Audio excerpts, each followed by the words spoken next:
It is the morning of December 19th, 1916.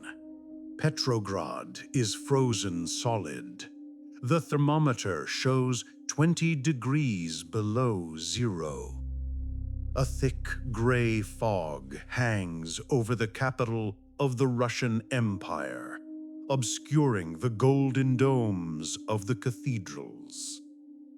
On the banks of the Malaya Nevka River, near the Petrovsky Bridge, a group of police officers and detectives are standing over a hole in the ice. The snow around the hole is stained with blood. Lying nearby is a single rubber galoche. It is the only clue left behind after a night of chaos. River police divers descend into the black, freezing water. They are looking for the most famous man in Russia, the man who holds the heart of the Empress in his hands. Hours pass. Finally, the divers signal to the surface. They have found something. Slowly, a heavy shape is pulled from the river. It is the body of a tall man with a long beard, wrapped in a waterlogged beaver fur coat. His face is smashed. His clothes are frozen stiff. But as the investigators examine the corpse on the riverbank, they notice details that send a shiver down their spines, colder than the Russian winter. The man's hands were bound with rope before he was thrown in, but his right arm is free. It is raised upward and his fingers are frozen in a rigid position, 3 fingers pressed together, the sign of the cross. Even in death, he was praying. When the body is taken to the autopsy room at the Chesmensky Almshouse, the famous pathologist Professor Kosoratov discovers something even more terrifying. He finds water in the lungs. This changes everything. It means that the poison didn't kill him. The bullets didn't kill him. The brutal beating didn't kill him. When they threw Grigori Rasputin into the hole in the ice, he was still breathing. He was alive in the freezing darkness, fighting to untie the ropes, fighting for air, until the river finally took him. For over 100 years, the world has been told a specific story about this night. We have been told that a group of Russian patriots, Prince Felix Yusupov and Grand Duke Dmitri, killed the mad monk to save the monarchy from his evil influence. We are told it was a crime of passion, honor, and jealousy, a purely Russian tragedy. But that story is a lie. The official version was invented to hide a much darker truth, a truth that has been buried in secret archives for a century. If you look closely at the forensic photographs of Rasputin's body, specifically at his forehead, you will see a third bullet hole. It is perfectly placed in the center of the head. It is a professional kill shot. But here is the detail that historians missed for decades. The ballistics do not match. The Russian conspirators were armed with small caliber pocket pistols, but the bullet that ended Rasputin's life was a large caliber lead bullet. Experts now believe it was fired from a Webley .455 revolver. That weapon was not sold in Russia. It was the standard-issue service weapon of officers in His Majesty's Secret Intelligence Service, the British MI6. So who really pulled the trigger that night? Was it a Russian prince trying to save his Tsar? Or was it a British agent trying to save the war effort? This was not just a murder. It was a calculated, international special operation. Today, we are going to reopen the case file. We will walk through the snow-covered streets of 1916 Petrograd. We will reconstruct the timeline, minute by minute. We will analyze the poisons, the weapons, and the motives. We will expose the chain of fatal errors that led a Siberian peasant into a trap set by the world's most powerful empires. This is the true story of how the murder of one man doomed an entire nation. To understand why Rasputin had to die, we must first look away from the frozen river and look at the map of Europe. The year is 1916. The Great War has been grinding on for nearly 3 years. It is a conflict unlike anything humanity has ever seen. It is a meat grinder. On the Eastern Front, the Russian Empire is bleeding to death. Millions of soldiers are rotting in the trenches. They have no ammunition, no boots, and often no food. Back in the cities, the situation is even worse. In Petrograd, the temperature is plummeting, and the lines for bread stretch for blocks. Mothers stand for 12 hours in the snow just to get a loaf of black bread for their starving children. The air is thick with anger, and everyone is looking for someone to blame. At the top of this crumbling empire sits Tsar Nicholas II. He is a man tragically unsuited for this crisis. He is weak, indecisive, and completely disconnected from reality. But the people don't blame the Tsar. Not yet. They blame the dark forces standing behind him. They blame the Empress Alexandra, who was born a German princess, and they blame her spiritual guide, the Siberian peasant, Grigori Rasputin. By late 1916, Rasputin is no longer just a healer praying for the sick heir Alexei. He has become the de facto ruler of Russia. While the Tsar is away at the front commanding the army, Rasputin remains in the capital with the Empress. Historians call this period the ministerial leapfrog. It was a time of absolute political chaos.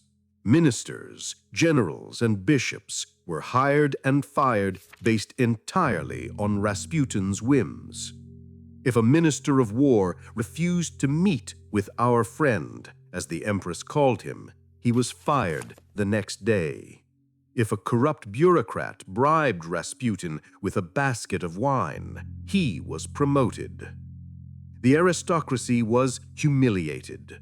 Princes and dukes were forced to wait in Rasputin's dirty hallway, sitting next to beggars and thieves, hoping for a moment of his time. But this incompetence wasn't the reason they decided to kill him. The reason was much more dangerous. A terrifying rumor began to spread through the salons of Petrograd. It whispered through the barracks and the factories. The rumor was, Rasputin is a German agent. They believed that there was a direct telegraph wire running from the Empress's bedroom in Tsarski's Selo straight to Kaiser Wilhelm in Berlin. They believed that Alexandra and Rasputin were leaking Russian troop movements to the enemy. Was it true? There is no historical evidence that Rasputin was a paid spy. But in the world of intelligence and politics, perception is reality. And the perception was that the Russian government had been hijacked by traitors. This fear wasn't just limited to Russians. It reached London. The British government was watching Petrograd with growing terror. Sir George Buchanan, the British ambassador to Russia, sent urgent cables to London. His message was clear: Russia is on the verge of collapse. But the British intelligence service, MI6, was worried about something specific. They knew that Rasputin was a pacifist. Rasputin hated the war. He saw it as a senseless slaughter of the Russian peasantry. He had famously telegraphed the Tsar, begging him not to enter the conflict, saying, "If Russia goes to war, it will be the end of everything." In the winter of 1916, intelligence reports suggested that Rasputin was urging the Empress to persuade the Tsar to sign a separate peace treaty with Germany. This was the nightmare for the Allies. If Russia pulled out of the war, Germany would be able to move 2 million soldiers from the Eastern Front to the Western Front. They would smash the French and British lines. Paris would fall. London would be next. Suddenly, Grigori Rasputin was no longer just a domestic nuisance for the Russian nobility. He was a strategic threat to the British Empire. He had to be removed. The boiling point was reached in November 1916. In the Tauride Palace, the State Duma, the Russian parliament, was in session. The atmosphere was electric. Pavel Milyukov, a liberal leader, took the podium. He delivered a speech that would go down in history as the death warrant for the old regime. He listed the failures of the government. He listed the chaos in the army. He spoke of the dark forces controlling the Tsar. And after every accusation, he hammered the podium and screamed the same question to the assembly. Is this stupidity or is this treason? The crowd roared back, "Treason!" For the first time, the word was spoken openly. The taboo was broken. Sitting in the audience that day was a man named Vladimir Purishkevich. He was a bald, furious monarchist with a twitching mustache. He loved the Tsar, but he realized that to save the Tsar, he had to destroy the Tsar's best friend. He ran out of the Duma building with one thought in his mind. He needed to find accomplices. He needed someone with money, someone with access, and someone with the cold-blooded will to commit murder. He didn't have to look far. Across the city, in a palace filled with gold and velvet, a young prince was already planning the exact same thing.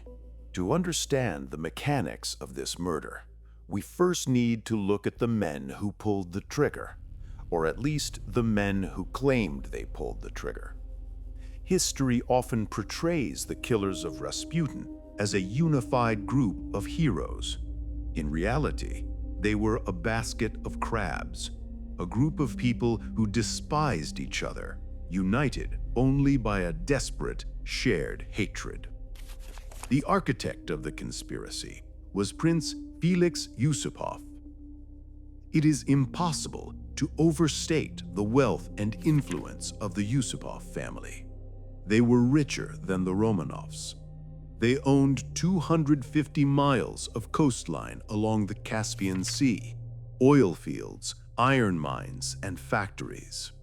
Their palace on Moika River in Petrograd was a masterpiece of luxury, filled with Rembrandts, rock crystal chandeliers, and Louis XV furniture. But the prince himself was a controversial figure. At 29 years old, Felix was a delicate, Oxford-educated aesthetist. He was famous in Europe not for his politics, but for his scandals. He was known to wear his mother's diamonds and was rumored to cross-dress in the cabarets of Paris. To the rough, conservative Russian nobility, Felix was a symbol of decadence. But Felix had a deep psychological need to prove himself. He wanted to shed his reputation as a soft aristocrat. He saw himself as a knight chosen by destiny to slay the dragon. For Felix, killing Rasputin wasn't just a political act. It was a way to become the savior of Russia. But a prince with a scandalous reputation could not kill the empress's favorite alone. If he did, he would be hanged for treason. Felix needed a shield. He found that shield in Grand Duke Dmitry Pavlovich. Dmitry was royalty. He was the Tsar's first cousin and a favorite of the imperial family. Young, handsome, and an Olympic equestrian, Dmitry represented the honor of the dynasty. Bringing Dmitry into the plot was Felix's masterstroke. It signaled to the world and to the police that this was not a rebellion against the Tsar. It was a family cleansing. It was the House of Romanov cutting out a cancer from within. Dmitry's presence virtually guaranteed that the police would hesitate to arrest them. However, two rich young men were not enough. They needed a man of action, a man with political weight. They found him in Vladimir Purishkevich. If Yusupov was the golden boy, Purishkevich was the mad dog of the Russian right. He was a bald, loud, and fanatical politician who sat in the State Duma. He was a staunch monarchist who believed that Rasputin was part of a Jewish Masonic conspiracy to destroy the Orthodox Church.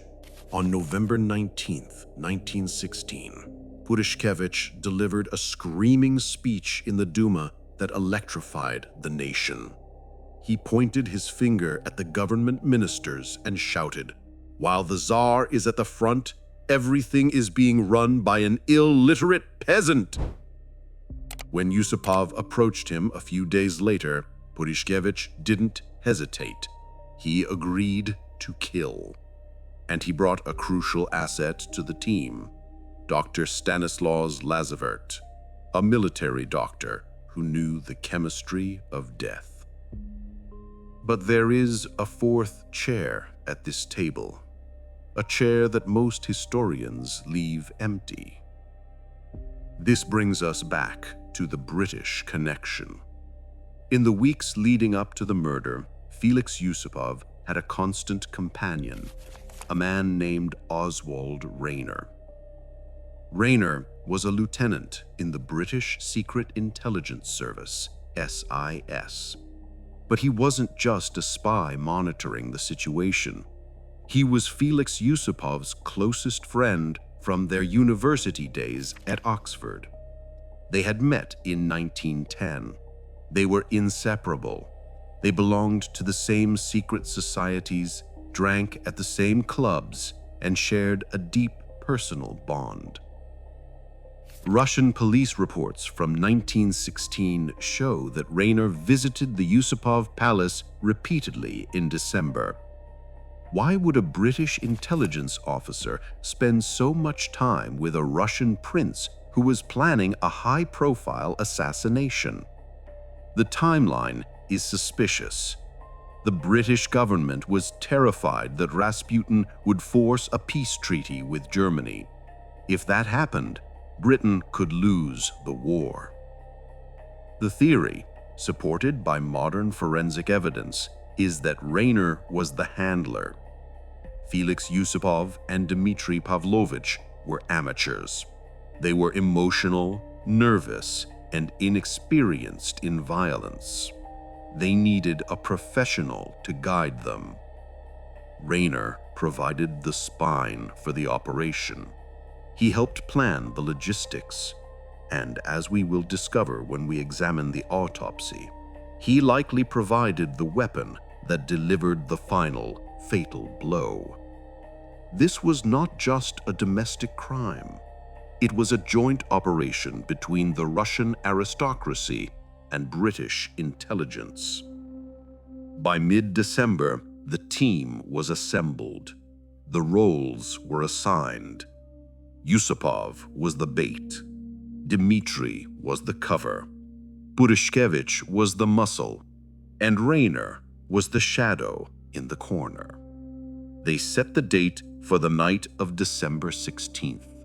Now they just needed to lure the mad monk into the trap. By the middle of December 1916, the conspiracy was ready to move from theory to action. The date was set, the night of Friday, December 16th, extending into the early morning of the 17th. But the conspirators faced a significant tactical problem. How do you kill a man who suspects everyone? Grigori Rasputin was not naive.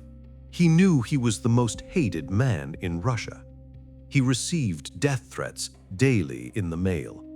He was constantly guarded by agents of the Okhrana, the Tsar's secret police, who watched his apartment 24 hours a day.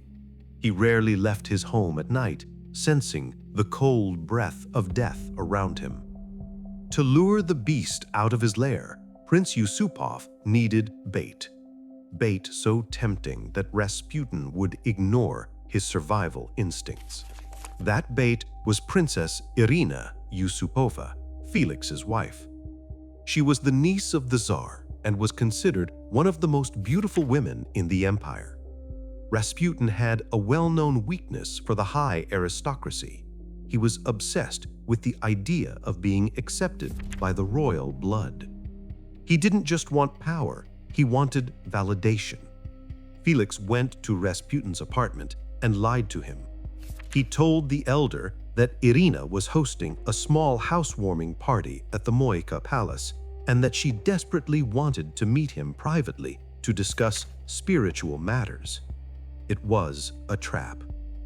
In reality, Princess Irina was 1,000 miles away, vacationing in the Crimea.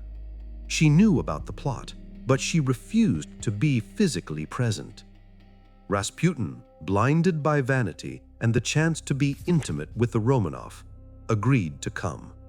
He told his police guards that he was going to visit the Little One, his nickname for Felix, and that no protection was needed.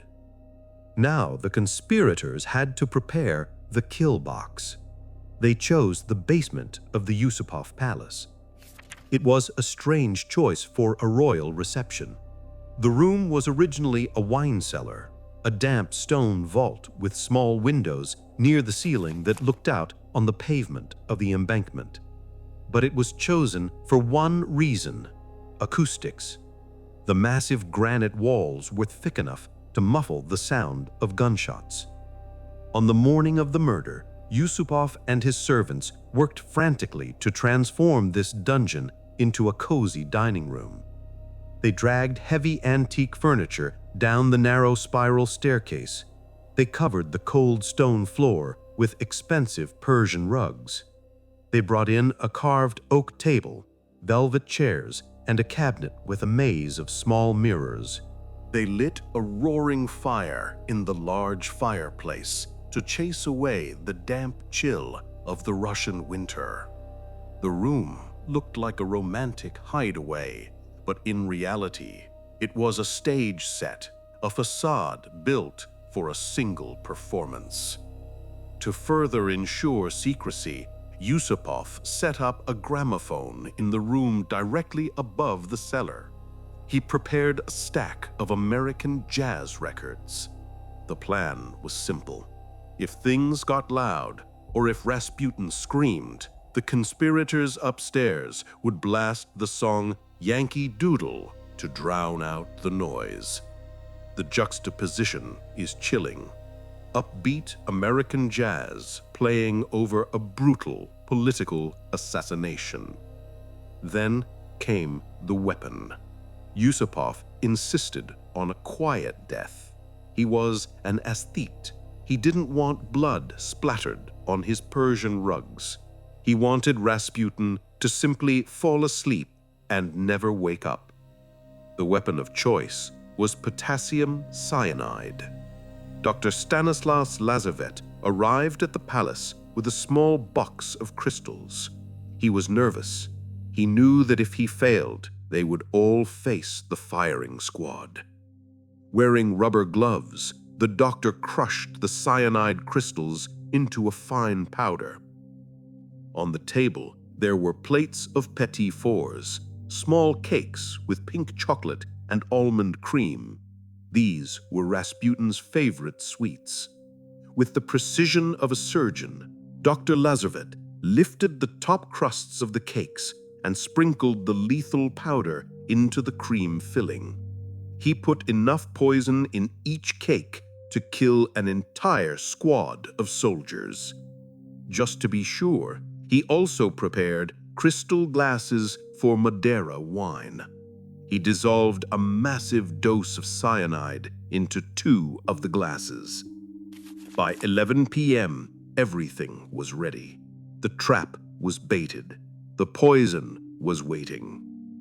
Felix Yusupov put on a heavy fur coat and a chauffeur's cap to disguise himself.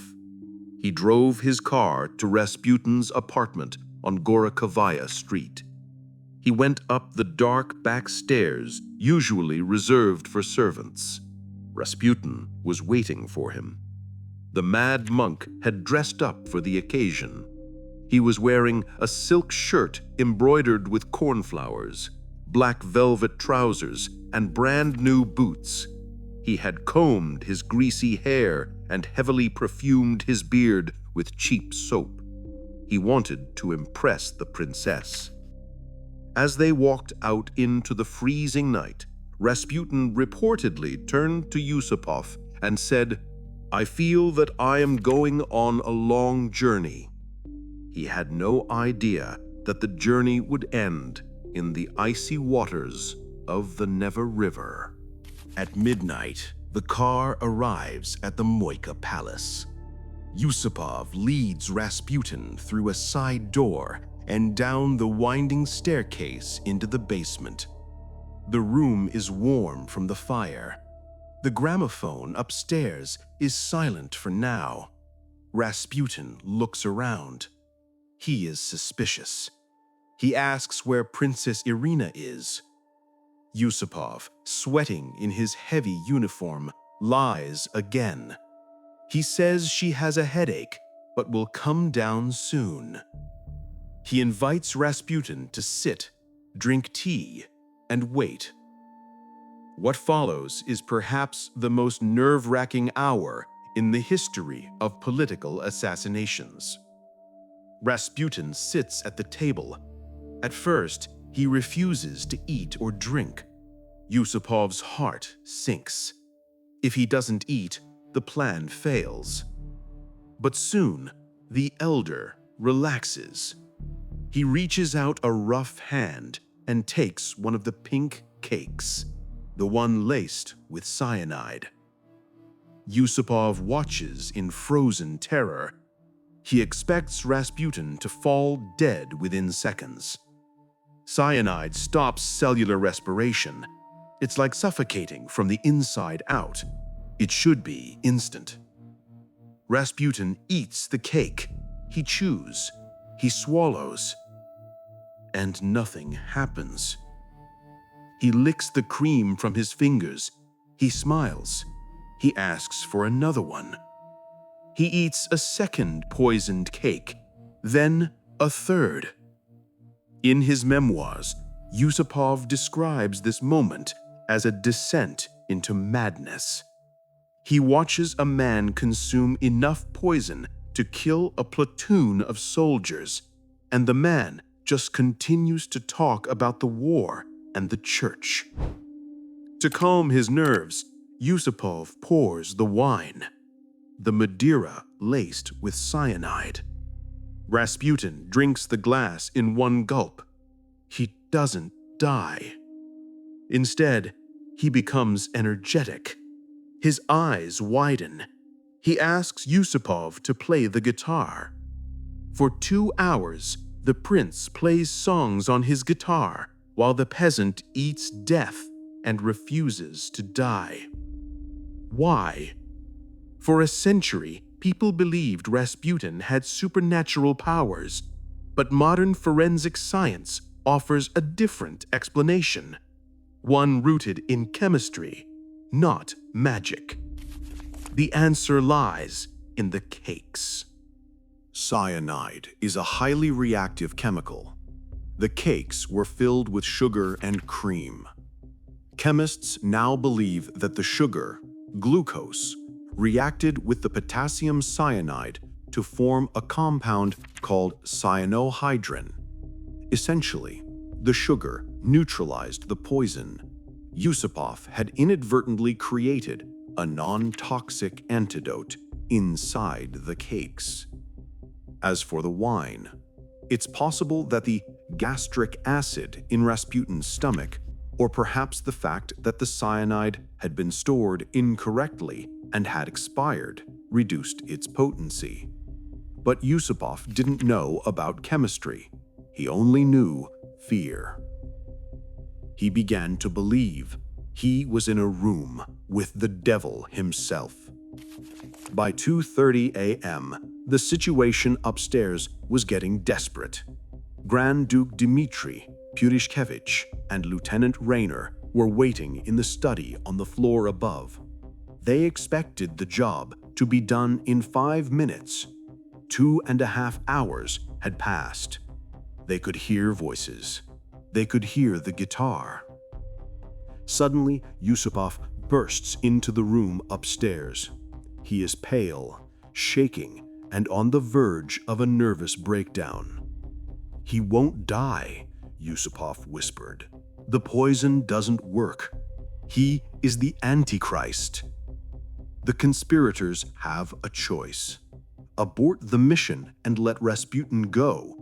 Impossible. If he leaves alive, he will tell the Empress. They will all be executed for treason by morning. There is only one way out.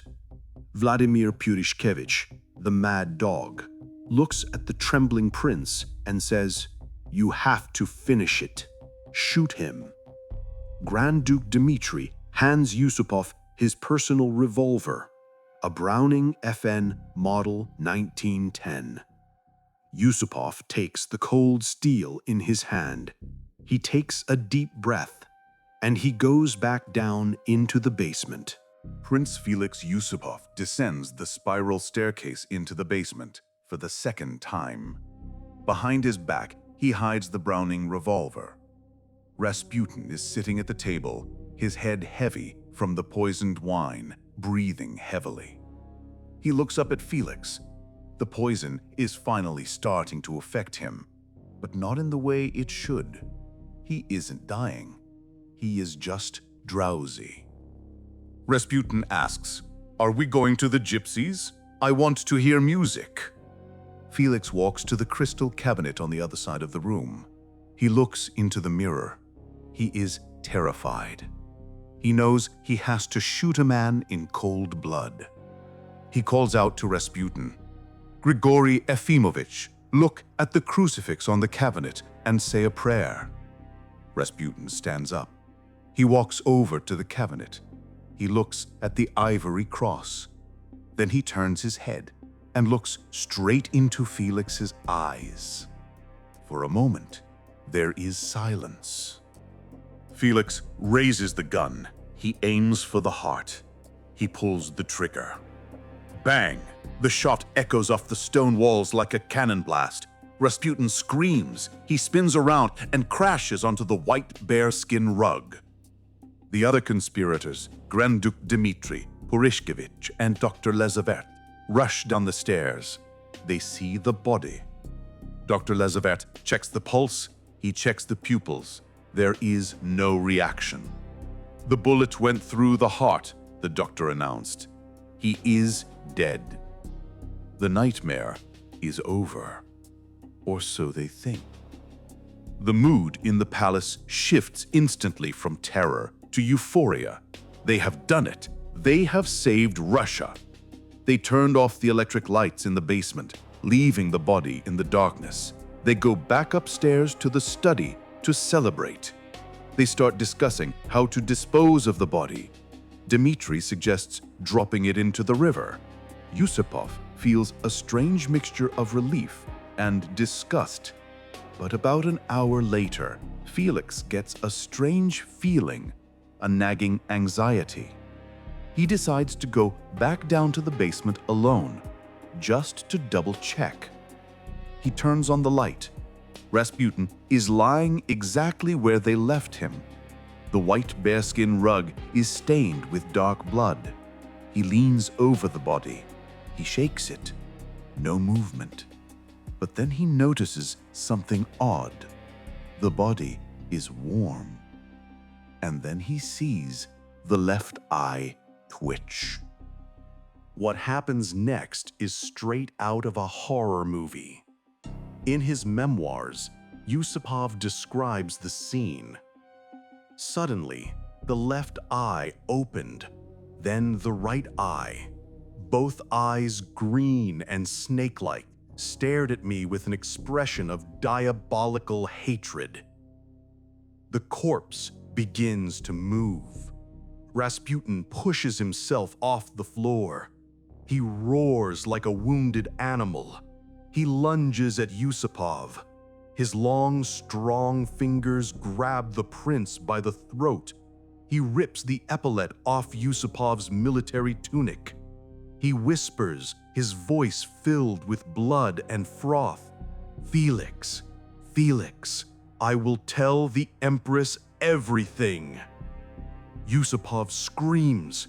He is paralyzed by primal fear.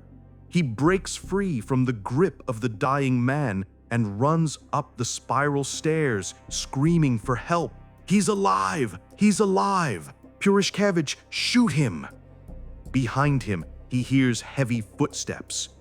Grigori Rasputin, poisoned with cyanide and shot through the heart, is crawling up the stairs on his hands and knees.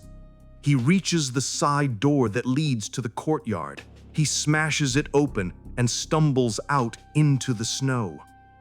Upstairs, Purishkevich hears the screams. He grabs his own gun, a savage pistol, and runs down into the courtyard.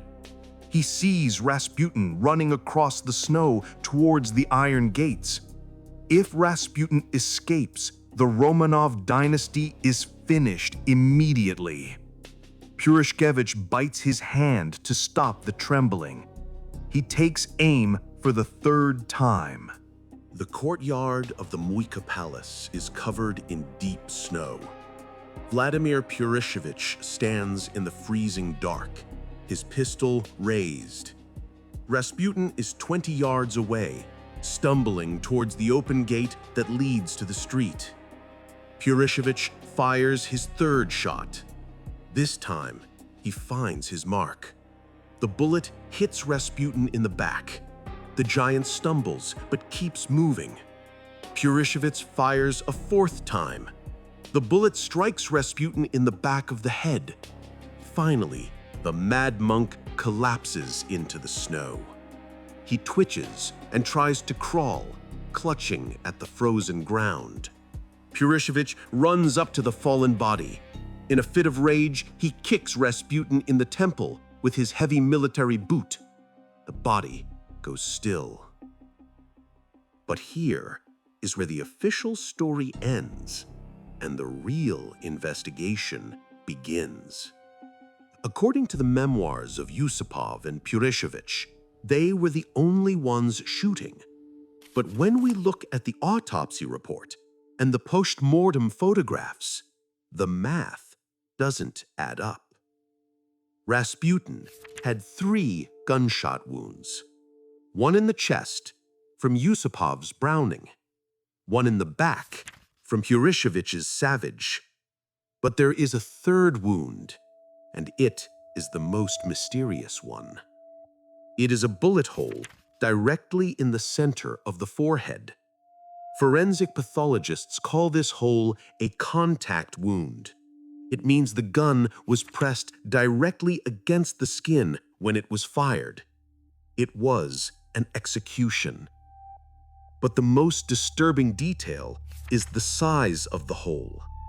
Yusupov was using a small pocket pistol, a .32 caliber Browning. Purishkevich was using a similar small caliber, a Savage pistol. The wound in the forehead is massive. It shattered the skull. It was caused by a large, unjacketed lead bullet. Ballistics experts who have studied the case conclude that this bullet could not have come from the guns of the Russian conspirators.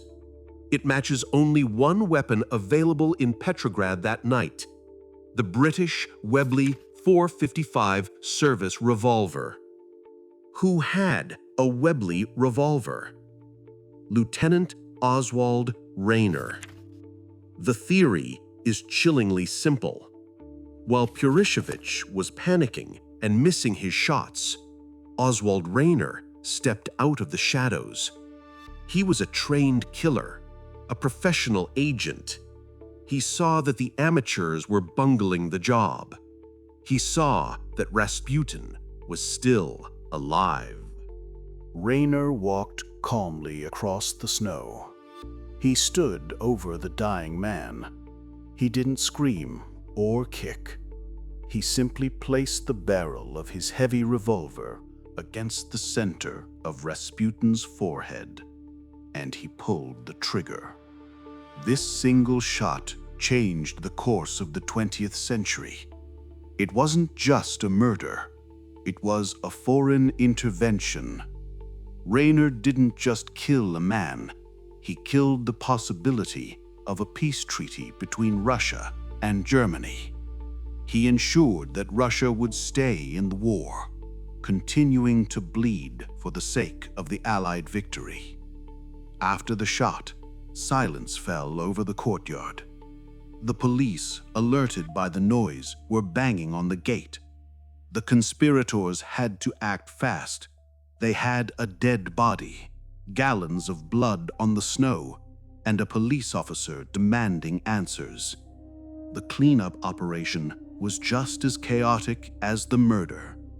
They wrapped the body in a heavy blue curtain. They tied his hands and feet with rope. Yusupov, now in a state of complete hysteria, started beating the corpse with a rubber dumbbell, venting his terror. But they made one final, fatal mistake. In their panic to leave the palace, they forgot to attach heavy weights to the body. They drove to the Petrovsky Bridge. They threw Grigori Rasputin into a hole in the ice. But because they forgot the weights, the current didn't pull him down to the bottom of the sea. The body floated just under the ice, waiting to be found, waiting to tell its story. On the morning of December 19th, 3 days after the murder, the police finally pulled the frozen body of Grigori Rasputin from the Neva River. The news spread through Petrograd like wildfire. The reaction was immediate and explosive. People poured into the streets. In the churches, believers lit candles in thanksgiving. In the theaters, audiences stood up and sang the national anthem. Even the Grand Dukes drank champagne toasts to the murderers. For a brief moment, the country was united in joy. They believed the dark force was gone and Russia was saved. But the celebration was premature. When the Empress Alexandra heard the news, she collapsed. She saw the murder not as a political liberation, but as a personal catastrophe. She believed that Rasputin was the only spiritual anchor keeping her son Alexei alive. Without his prayers, she was convinced the boy would die. Tsar Nicholas II returned from the front, pale and shaken. He was disgusted. He wrote in his diary, "I am filled with shame that the hands of my relatives are stained with the blood of a peasant." But the Tsar was weak. He could not execute his own cousin, Grand Duke Dmitri, or the richest man in Russia, Felix Yusupov. Instead, he exiled them. Felix was banished to his country estate. Dmitri was sent to serve in the army in Persia. Ironically, this punishment saved their lives. When the Bolshevik Revolution exploded a year later and the Red Terror began, most of the Romanovs were executed. But because Felix and Dmitri were in exile, they escaped the firing squads.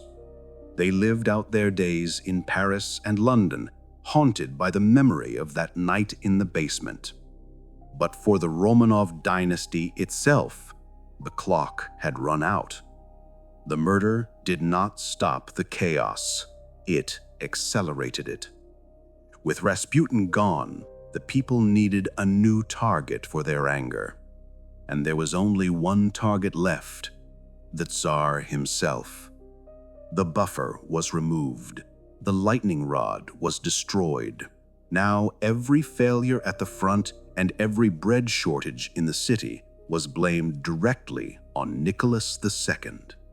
There is a legend that shortly before his death, Rasputin wrote a final letter to the Tsar.